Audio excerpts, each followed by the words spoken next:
한국의 5대 명절을 아십니까? 한국의 5대 명절은 설과 보름을 하나로 묶고 그 다음에 한식, 단오, 추석, 동지입니다. 명절을 대표하는 음식들이 있죠.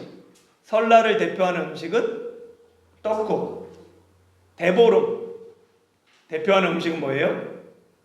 오곡밥과 나물입니다. 같이 먹었던 거 어릴 때 기억할 거예요.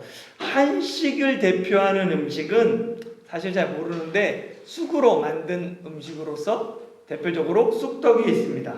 원래 한식은 찰한 밥식자로 차가운 밥을 먹는 날이다라는 뜻을 가지고 있어요. 단오의 대표적인 음식도 잘 모르는데요. 단오의 대표적인 음식은 수리치떡입니다. 그러니까 수레바퀴 모양으로 찍어낸 떡이 단오의 대표적인 음식이에요. 추석의 대표적인 음식은 송편입니다. 그리고 동지의 대표적 음식 팥죽이죠. 한국의 5대 명절 중에서 마지막 동지를 빼면 4대 명절이 돼요. 그리고 4대 명절 중에서 또 하나를 빼려면 한식을 빼죠. 그래서 한국의 3대 명절 그러면 설, 단오, 추석입니다. 대만의 3대 명절도 똑같아요. 그런데 이름이 좀 다를 뿐이죠. 같은 한자 문화권이다 보니까 명절을 공유합니다. 단오는 이름이 같지만 한국의 설이 대만에서는 춘절, 춘지에, 그리고 한국의 추석이 대만은 중추절입니다. 대만은 한국처럼 4대 명절, 5대 명절 명확하게 구분하지는 않지만 3대 명절에서 하나를 더한다면, 민족의 명절 중에 하나를 더한다면 청명절을 뽑습니다. 청명과 한식은 원래는 다른 날이에요. 그런데 계산하다 보면 청명이 한식보다 하루 더 빠르거나 같은 경우가 대부분입니다. 그러다 보니까 한국에서는 청명과 한식을 따로 구분하지 않아요. 한국 속담 중에 한식에 주구나 청명에 주구나 라는 속담이 있어요. 그러니까 하루 늦게 한식에 주구나 하루 일찍 청명에 주구나 별 차이가 없다라는 의미입니다. 이 대만의 4대 명절이라고 그러면 거기서 만약에 민족적인 또 의미가 강한 하나의 명절을 더 추가한다면 원소절, 위엔샤오지에가 됩니다. 그러니까 원소절은 한국의 정월 대보름인 거예요. 대만에서는 원소절에 등불 축제를 합니다. 타이 중에서도 매년 웬샤오지에 때 맞춰서 등축제를 하고 있어요. 한국과 대만의 비슷한 문화가 비슷하다 보니까 명절을 공유하는데 대표 음식은 다릅니다. 춘절의 대표적인 음식은 뭐예요? 자오즈, 만두인데 이렇게 손으로 만든 그 자오즈가 대표 음식이고요. 웬샤오지에는 탕윈이죠. 그리고 청명절의 대표적인 음식은 잘 모르지만 춘건입니다. 단오절의 대표적인 음식은 알죠? 대나무 잎으로 싸서 찐 쫑지죠. 그리고 중추절의 대표 음식은 월병입니다. 카오루가 아니라. 여러분이 대만에 있을 때 대만의 대표 명절 음식들을 먹어보고 문화를 이해해보고 그러면 좋을 것 같아요. 오늘 본문에도 보면 이스라엘 백성이 하나님 앞에서 매년 지켜야 할 3대 절기를 이야기합니다. 본문의 3대 절기, 무교병의 절기, 그리고 맥추절, 그리고 초막절이죠. 같이 한번 15절, 16절 말씀 한번 읽어보겠습니다. 같이 시작. 너는 무교병의 절기를 지키라. 내가 네게 명령한 대로 아비벌의 정한 때에 이른 동안 무교병을 먹을지니 이는 그달에 내가 애굽에서 나았음이라. 빈손으로 내 앞에 나오지 말지니라. 맥추절을 지키라. 이는 내가 수고하여 밭에 뿌린 것의 첫 열매를 거둠이니라. 수장절을 지키라. 이는 내가 수고하여 이룬 것을 연말에 밭에서부터 거두어 저장함이니라. 아멘. 보면 첫 번째 절기가 무교병의 절기로 무교절입니다. 무교병은 누룩이 없는 빵을 의미하죠. 누룩을 영어로 이스트라고 그러고, 이 이스트는 밀가루 반죽을 부풀리는 효모입니다. 그래서 누룩 없는 빵은 그냥 구우면 납작해져요. 부풀지 않기 때문에. 그리고 우리가 성찬식 때 사용하는 그 전병이 무교병입니다. 근데 구운 게 아니라 누른 거죠. 무교병과 달리 유교병은 누룩을 넣어서 발효시킨 빵입니다. 여러분은 발효시킨 빵이 맛있습니까? 발효시키지 않은 빵이 맛있어요? 둘 다 맛있죠. 사실은 발효한 빵이 맛있죠.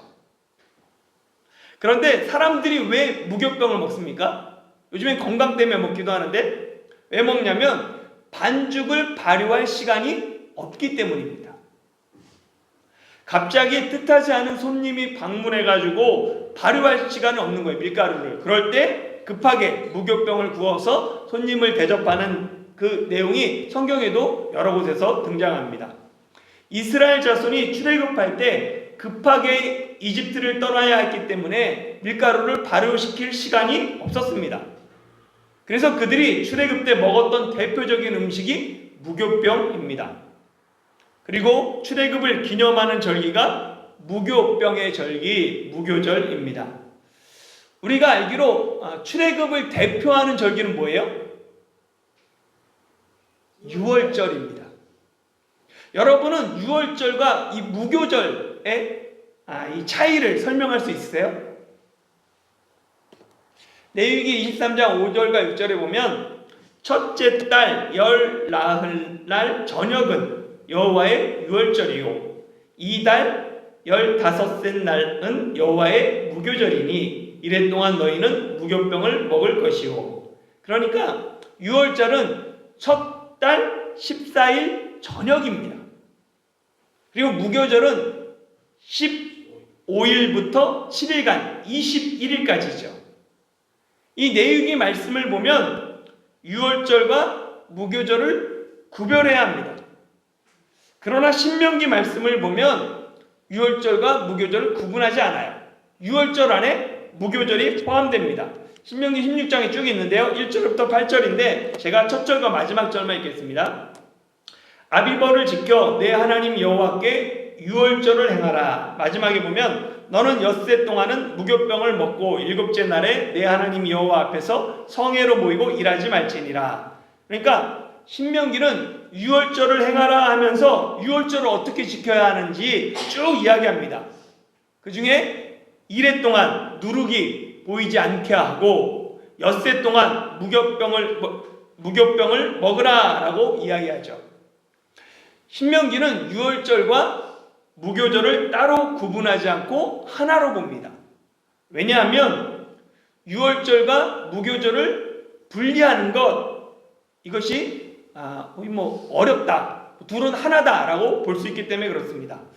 유월절은 너물유, 너물월로 재앙이 넘어갔음을 기념하는 절기입니다.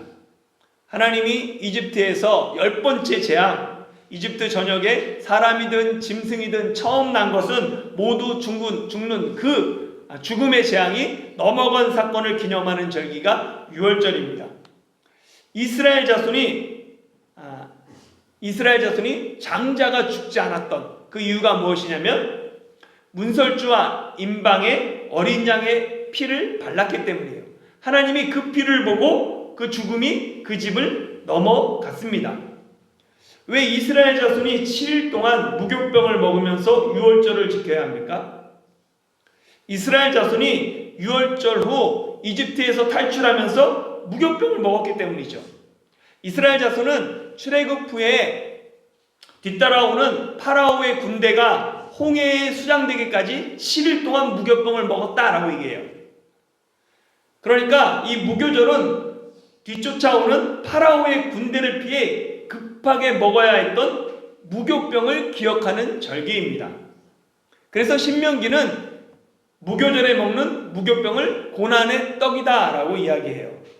그러면 어떤 사람이 무교절을 지킵니까?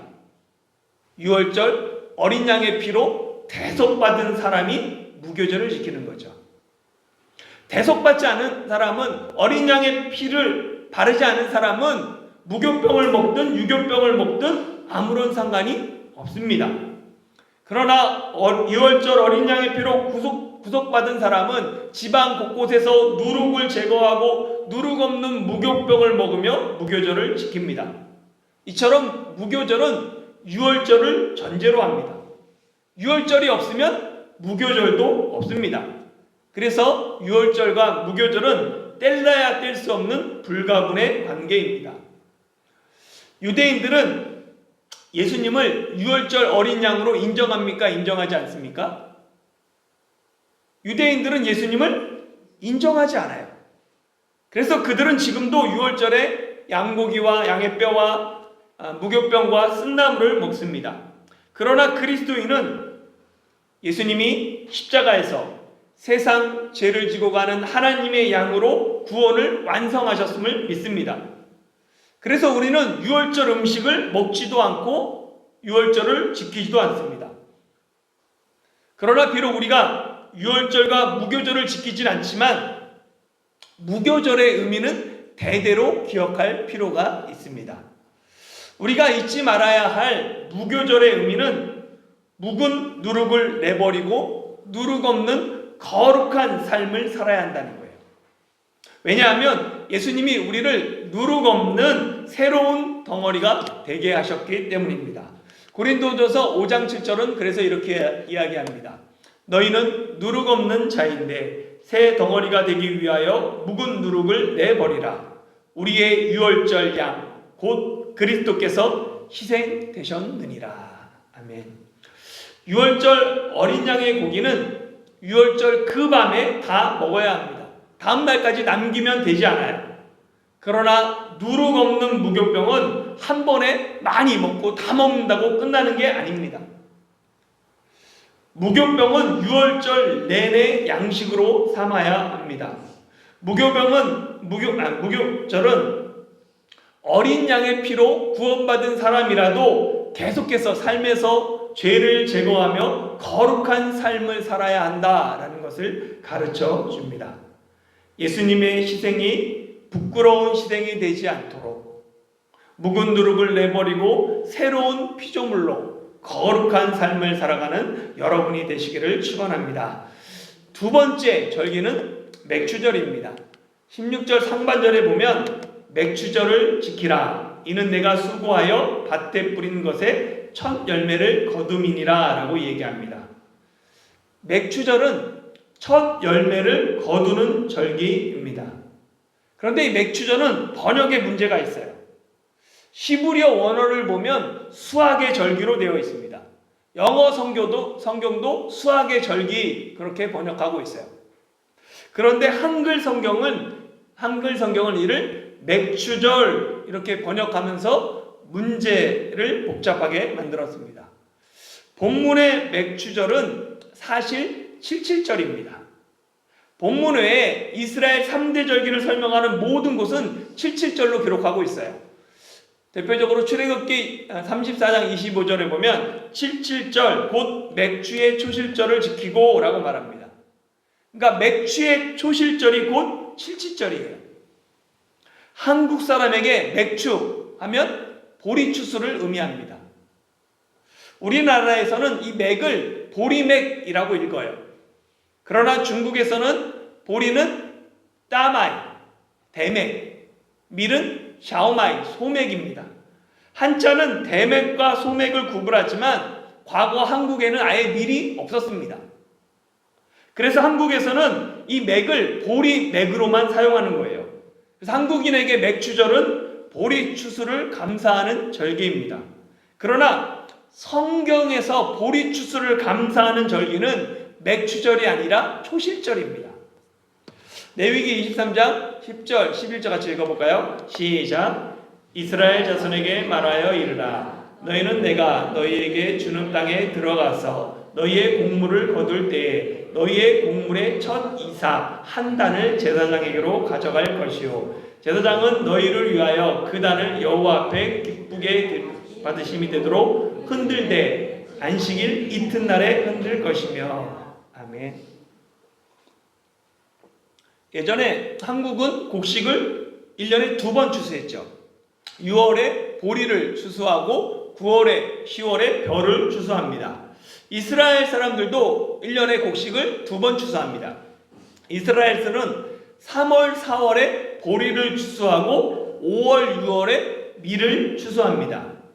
그러니까 이스라엘에서 새해에서 가장 먼저 추수하는 곡물, 곡식이 보리입니다. 그래서 여기서 보면 가나안 땅에 들어가서 곡물을 거둘 때 첫 이삭, 그 이삭을 하나님 앞에 드려야 되는데 안식일 이튿날에 흔들어 드려라 라고 말해요. 그러니까 가장 먼저 드리는 그 이삭이 보리를 추수해서 드리는 초실절입니다. 이때가 언제냐면 안식일 이튿날이에요. 보세요. 그 다음에 쭉 보면 레위기에 계속해서 보면 15절 16절을 보면 안식일 이튿날 곧 너희가 요제로 흔들어 드리는 제사로 곡물을 가져온 날부터, 이 파란색으로 된 안식일 이튿날 곡물을 가져온 날이 보리의 초실절인 거예요. 맨 처음에 첫 이삭, 보리의 이삭을 드리는 초실절입니다. 여기서부터 세어서 7 안식일, 7, 7이 49일 채우고, 그 수요를 다 채우고 7 안식일 이튿날까지 합하여, 그러니까 50일을 계수하여 새로운 소재를 여호와께 드리는 거예요. 이 새로운 소재를 여호와께 드리는 날이 77절인 거예요. 7 안식일을 계수해서 7, 7이 49일을 계수해서 49일을 계수하고 그 다음 날 50일째 드리는 날, 그래서 이 날을 오순절이라고 얘기하는 거예요. 그러니까 오순절이란 다소도 열순의 절기입니다. 그러니까 보리의 초실절부터 50일을 계수해서 새로운 소재를, 새로운 곡식으로 밀을 드리는 날이 이 날인 거예요. 그러니까 근데 이 보리의 초실절을 계산해 보면 안식일 다음 날인데 이때가 언제냐면 무교절이에요. 6월절 지나서 안식일 다음 날이 보리의 초실절입니다. 그러니까 항상 그때예요. 6월절이 지나고 무교절 7일 중에, 그 중에 안식일, 토요일 지난 주일, 일요일이 무조건 초실절입니다. 바로 그날이 오늘날 부활절인 거예요. 예수님이 구약에 언제 절기에 돌아가세요? 6월절을 앞두고 돌아가시죠. 그래서 6월절 안식일 지나고 그 다음 새벽에 부활하시잖아요. 그때가 언제예요? 안식 후 첫날, 무교절 중에 있는 안식 후 다음 날, 바로 주일인 거죠. 부활절입니다. 그렇기 때문에 예수님을 우리가 부활의 첫 열매라고 얘기하는 거예요. 고린도전서 15장 20절에 보면 그러나 이제 그리스도께서 죽은 자 가운데서 다시 살아나사 잠자는 자들의 첫 열매가 되셨도다 라고 이야기합니다. 그러니까 보리의 초실절이 예수님이 부활하신 부활절이에요. 그리고 밀의 초실절인 실칠절이 오순절로 오늘의 성령 강림 주일입니다. 오순절에 성령님께서 이 땅으로 강림하셨습니다. 구약의 오순절은 밀의 추수를 시작하면서 새 소재를 하나님께 드리는 날이에요. 그리고 신약의 오순절은 성령님이 새 소재인 교회를 하나님께 드린 날입니다. 6월절이 예수님의 십자가를 통해 성취되고, 보리의 초실절이 예수님의 부활을 통해 성취되고, 오순절이 성령 강림으로 교회가 시작됨으로 새 소재가 성취되었어요. 그래서 오늘날 교회는 6월절과 초실절이 아닌 부활절을 지키고, 밀의 초실절인 맥주절이 아닌 성령 강림절을 지킵니다. 그런데 왜 한국 교회에는 성령 강림절도 있고 맥주절, 맥주 감사절도 있을까요? 교회력을 봤더니 올해 성령 강림절은 6월 8일입니다. 그리고 한국교회 맥주 감사절은 7월 첫 번째 주일이죠. 고정되어 있어요. 왜 한국교회는 성령 강림절도 지키고 맥주 감사절도 지킬까요? 한국교회가 7월 첫 주일을 맥주 감사절로 지키는 이유는 예전에 한국의 보리 추수가 6월 말이면 끝났기 때문에 그래요. 한국교회 맥주 감사절은 구약의 보리 추수의 초실절이나 미래 추수인 맥추절과 상관없이 오직 한국 문화 속에서 보리 추수에 맞춰서 만들어진 고유의 절기입니다. 11월 셋째 주일이 추수감사주일이 된 것은 이스라엘의 절기와 전혀 상관이 없습니다.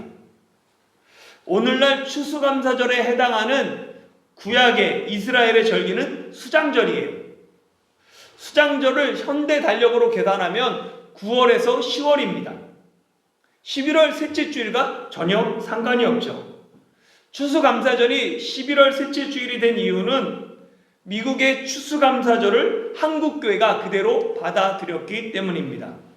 신대륙에 도착한 청교도들이 첫 추수감사를 기념하는 그 미국의 추수감사절을 한국교회가 그대로 받아들여서 오늘날 한국교회의 추수감사절이 11월 셋째 주일이 되었습니다. 마찬가지로 맥주감사절도 한국교회의 전통이 교회 절기가 된 것입니다. 그러나 오늘날 농촌교회가 아닌 이상 교인 중에 농사하는 분들이 거의 없어요. 농촌교회에서도 요즘은 보리농사 짓는 사람 찾아보기 힘듭니다. 그렇기에 맥주감사절이 오늘날 교회에서도 필요한 절기인가 늘 고민이 됩니다. 그러나 목회적인 차원에서 한 해의 절반을 돌아보며 하나님께 감사하는 맥주감사절과 한 해를 돌아보며 감사하는 추수감사절은 신앙생활에 도움이 됩니다. 모든 것이 풍족하기 때문에 감사를 당연히 여기는 현대인에게 감사절은 꼭 필요한 절기다라는 사실을 기억하는 여러분이 되셔야 합니다. 세 번째는 수장절입니다. 같이 한번 16절 하반절 같이 해볼까요? 시작. 수장절을 지키라. 이는 내가 수고하여 이룬 것을 연말에 밭에서부터 거두어 저장함이니라. 아멘. 수장절은 1년의 모든 추수를 마치고 곡식을 저장하며 감사하는 절기입니다. 수장, 모아서 저장하다라는 뜻이죠. 이 수장절의 또 다른 이름이 초막절입니다. 신명기 16장 13절 그리고 16절에 보면 이렇게 되어 있어요. 13절에 보면 너희 타작 마당과 포도주 틀의 소출을 거두어 들인 후에 이래 동안 초막절을 지킬 것이요. 너희 가운데 모든 남자는 1년에 3번 곧 무교절과 칠칠절과 초막절에 내 하나님 여호와께서 택하신 곳에서 여호와를 배웠고 빈손으로 여호와를 배웁지 말고 3대 절기를 무교절, 칠칠절, 초막절이라고 말하면서 초막절이 뭐라고 그러냐면 타작마당과 포도주 출의 스트를 거두면서 7일 동안 초막에 거하는 절기다라고 이야기합니다. 그러니까 수장절은 타작마당과 포도주 틀의 수출을 거둬들인 후 가을에 과일을 추수를 마치고 하나님께 감사하는 절기예요. 이스라엘 자손은 1년의 모든 추수를 마치고 그 후에 나뭇가지를 이용해서 초막을 짓거나 장막을 치고 집 밖에서 7일 동안 생활했습니다. 이를 초막절이라고 부릅니다. 이 초막절은 출애굽 당시 조상들이 광야에서 40년 동안 장막을 치고 생활했던 것을 기억하며 하나님이 보호하시고 인도하셨음에 감사하는 절기입니다. 오늘의 풍성한 추수는 과거 조상들의 고난이 있었기 때문임을 잊지 않고 현재의 삶에 감사하는 절기가 초막절입니다. 하나의 모든 수고를 마치고 저장하며 하나님께 감사하는 수장절의 의미가 오늘날의 추수감사절에 해당합니다. 그런데 이 수장절은 나만을 위한 절기가 아닙니다. 이웃, 특히 가난하고 소외된 사람과 함께 즐거워해야 하는 절기입니다. 똑같이 13절이 있고 13절 초막절을 지키라 하면서 14절 이렇게 이야기하고 있어요. 절기를 지킬 때에는 너와 내 자녀와 노비와 내 성중에 거주하는 레위인과 객과 고아와 가부가 함께 즐거워하되. 그러니까 초막절은 나와 내 자녀뿐만 아니라 노비와 내 성에 거하는 레위인과 객과 과부와 고아가 함께 즐거워하는 절기입니다. 하나님께서 내게 복을 주셔서 거두고 저장하게 하신 이유는 나만 위한 것이 아니라 이웃과 함께 즐거워하게 하기 위함입니다. 언제나 하나님께 받은 사랑과 은혜는 이웃에게 흘러가야 합니다. 나는 단지 나그네일 뿐이며 복의 통로일 뿐입니다. 내가 많은 소출을 얻었는데 내 이웃은 고통 중에 있다면 그것은 즐거움이 아닙니다. 이웃과 함께 즐거워하는 것, 그것이 하나님이 우리에게 주신 진정한 복입니다. 초막절은 우리가 이 땅에서 하나님 나라에 들어가기까지 나그네로 살아야 함을 가르쳐 줍니다. 성경은 초막절의 끝날을 큰 날이라고 말합니다. 요한복음 7장 2절에 보면 유대인의 명절인 초막절이 가까운지라 하면서 쭉 예수님이 하셨던 일들이 나오면서 37절에 보면 명절, 끝날, 곧 큰 날에 예수께서 서서 외쳐 이르시되 누구든지 목마르거든 내게 와서 마시라. 여기 보면 초막절 그 명절 끝날을 큰 날이라고 말해요. 왜 초막절 끝날 때가 큰 날입니까? 초막에 거하는 광야 생활이 끝나야 약속의 땅 가나안 땅에 들어가기 때문입니다. 초막절은 예수님의 재림으로 성취되는 마지막 절기입니다. 하나님 나라를 유업으로 받기까지 우리는 이 땅에서 나그네로 살아가야 한다. 그것이 초막절이 우리에게 가르쳐주는 교훈입니다. 오늘 말씀을 정리하겠습니다. 이 3대 절기를 보면 첫 번째는 모두 다 추수와 관련이 있어요. 무교절은 보리의 초실절과 관련이 있죠. 보리의 초실절부터 49일 후인 77절은 맥추절로 미래 초실절입니다. 그리고 수장절은 가을의 모든 추수를 마치고 저장하는 절기죠. 3대 절기는 모두 추수와 관련이 있습니다. 둘째, 이 구약의 이스라엘의 3대 절기는 모두 출애굽 사건과 또한 관련이 있습니다. 유월절은 이스라엘 자손이 이집트에서 해방된 날을 기념하는 절기입니다. 무교절은 이스라엘 자손이 출애굽 때 먹었던 무교병을 기념하는 절기이죠. 77절은 이스라엘 자손이 출애굽 후 시내산에 도착해서 하나님께 율법을 받은 날을 기념하는 절기입니다. 유대 전통에서 오순절은 모세가 시내산에서 율법을 받은 날로 알려져 있습니다. 그리고 초막절은 조상들이 광야 생활을 기억하며 하나님의 인도와 보호에 감사하는 절기입니다. 이처럼 구약의 이스라엘의 3대 절기는 모두 출애굽 사건과 관련이 있고, 마지막 세 번째, 이스라엘의 3대 절기는 모두 하나님의 구원 사역과 관련이 있습니다. 유월절은 예수님이 유월절 어린 양으로 십자가에 돌아가심으로 성취되었습니다. 보리의 초실절은 예수님이 잠자는 자들의 첫 열매가 되심으로 성취되었습니다. 오순절은 성령님이 새 소재로 교회를 하나님께 드림으로 성취되었습니다. 수장절은 성령님을 통해 권능을 받은 제자들이 예수님의 새로운 증인으로서 추수를 시작함으로 시작되었습니다. 그리고 수장절은 예수님의 재림을 통해 모든 알곡을 하나님의 나라에 들이심으로 완성될 것입니다. 사랑하는 성도 여러분, 우리는 3대 절기의 근간이 유월절이라는 사실을 잊지 말아야 합니다. 유월절이 있기 때문에 무교절도 있고 오순절도 있고 초막절도 있습니다.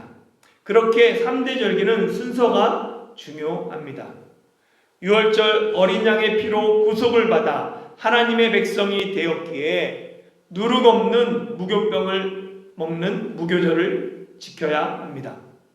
예수님이 죽으셨을 뿐 아니라 다시 살아나셔서 잠자는 자들의 첫 열매가 되셨기에 49일 후에 교회가 새 소재로 하나님께 드리는 오순절이 있습니다. 오순절에 성령님이 강림하셔서 낮에는 구름기둥, 밤에는 불기둥으로 우리를 광야에서 보호하시고 인도하시기에 초막절이 있습니다. 이제 우리에게 남은 것은 초막절의 끝날, 곧 큰 날만이 남아 있습니다. 예수님의 재림을 통해 완성될 하나님 나라를 사모하면서 오늘도 내게 주어진 삶의 자리에서 이웃과 함께 즐거워하며 나그네 인생을 살아가는 저와 여러분이 되시길 예수님의 이름으로 축원합니다.